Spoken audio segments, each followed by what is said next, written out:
ওই তো বিড়ালটাকে পেয়েছি, যেটা আমার স্বামীকে ওই দিন মেরেছিল। দেখ বিড়াল, আজকে তোর কি অবস্থা করি। ওরে বাবা, জলহস্তির বউ তো আমাকে একা পেয়ে একদম মেরে দিয়েছে।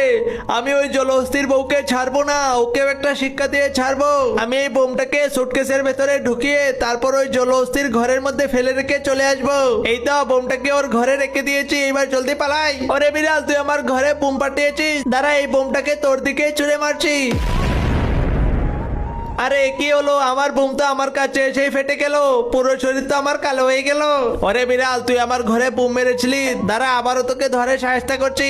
আরে বাবা, জলহস্তির বউ তো আমার দিকে আসছে, জলদি পালাই। এই যে বাঘ মামা, ওই জলহস্তির বউ আমাকে একা পেয়ে মেরে একদম শেষ করে দিয়েছে, তুমি ওকে গিয়ে একটা শিক্ষা দাও। আচ্ছা ভাগিনা, তুই কোনো টেনশন করিস না, আমি ওকে সাহায্য করার ব্যবস্থা করছি।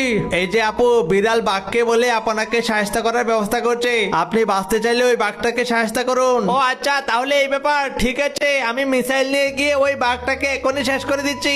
ওই তো দেখা যায় বাঘ আসছে, আমি মিসাইলটাকে এখনই মেরে দেই।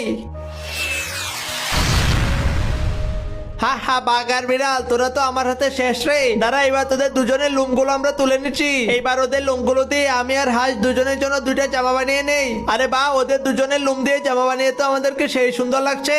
আরে ওই বিড়াল, তোর কথা শুনে জলহস্তির বউকে মারতে গিয়ে তো ও আমার অবস্থায় খারাপ করে দিয়েছে। চল চল, আমরা এখান থেকে পালিয়ে যাই, না হলে ওরা আমাদেরকে একদম শেষ করে দেবে।